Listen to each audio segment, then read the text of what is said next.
اب یہ وہ چیز ہے جس سے انسان میں کیفیت پیدا ہوتی تسلیم و رضا۔ ہم بھی تسلیم کی خو ڈالیں گے، بے نیازی تیری عادت ہی صحیح، اے اللہ جو تو نے چاہا مجھے قبول ہے۔ اسی لیے میں نے آپ کو آیتیں سنائیں سورہ تغابن کی، ما اصاب من مصیبت الا باذن اللہ، کوئی مصیبت نہیں آتی مگر اللہ کے اذن سے۔ وَمَن یؤمن باللہ یہدی قلبہ، جو اللہ پر ایمان رکھتا ہو اللہ اس کے دل کو ہدایت دے دیتا ہے۔ ہدایت کس بات کی؟ تسلیم و رضا۔ ستمش گر حوست کا شد کہ میں سر سلو سمندرا، نہیں یہ دوسرا شعر میں پڑھنا چاہتا تھا۔ سر دوستاں سلامت کہ تو خنجر آزمائی، نہ شبد نصیب دشمن کے شبد ہلا کے تیغت۔ اے اللہ تیری طرف سے ہے، مجھے قبول ہے، اور بظاہر مجھے تکلیف ہو رہی ہے لیکن یقیناً اس میں میرا کوئی خیر ہے۔ یدک الخیر، تیرے ہاتھ میں تو خیر ہی خیر ہے، جو بھی تیری طرف سے آئے۔ سر تسلیم خم ہے جو مزاج یار میں، اور یہ مضمون جو ہے زیادہ بڑے پیمانے پر سورہ حدید میں آیا ہے۔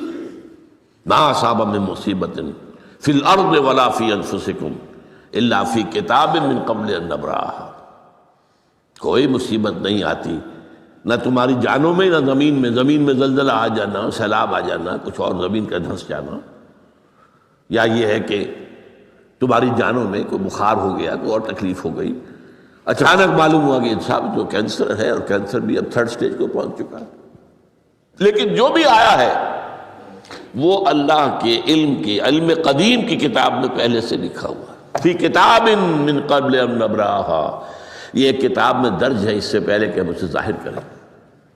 اس کا نتیجہ کیا نکلنا چاہیے؟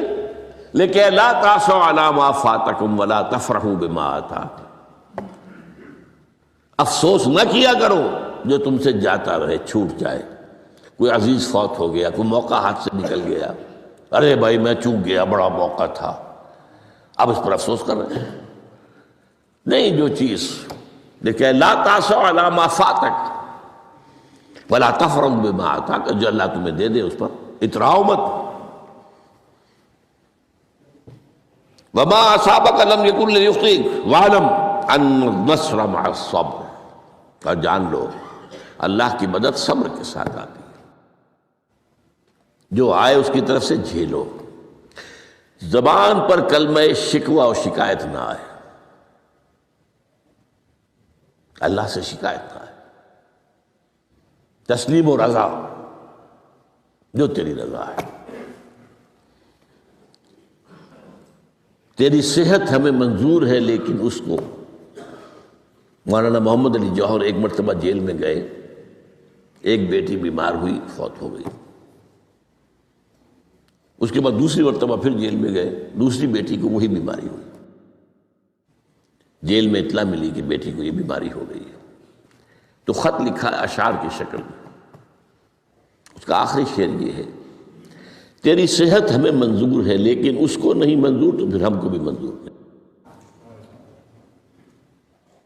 ہم تو چاہتے ہیں میں بیٹی کے تجھے شفا ہو جائے، اسے منظور نہیں تو پھر ہمیں بھی منظور۔ وَاعْلَمْ أَنَّ النَّصْرَ مَعَ الصَّبْرِ وَأَنَّ الْفَرَجَ مَعَ الْكَرْبِ، فرج، فراخی، کھل جانا کسی چیز کا، یہ ہے کرب کے ساتھ، تکلیف کے ساتھ، تکلیف ہوتی ہے ساتھ۔ اللہ نے قانون بنایا ہے دنیا کا۔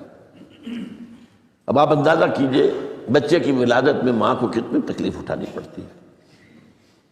آج کل تو فیشن ہو گیا ہے، سیدھے سیدھے جاؤ آپریشن کراؤ، تکلیف سے بچ جاؤ، لیکن یہ ہے کہ یہ بھی آپ کے علم میں ہوگا، وہ ساری تکلیف جیسے ہی بچے کو لا کر ماں کے برابر لٹایا ہے، ساری تکلیف ختم، پھر جو راحت اس سے میسر آتی ہے۔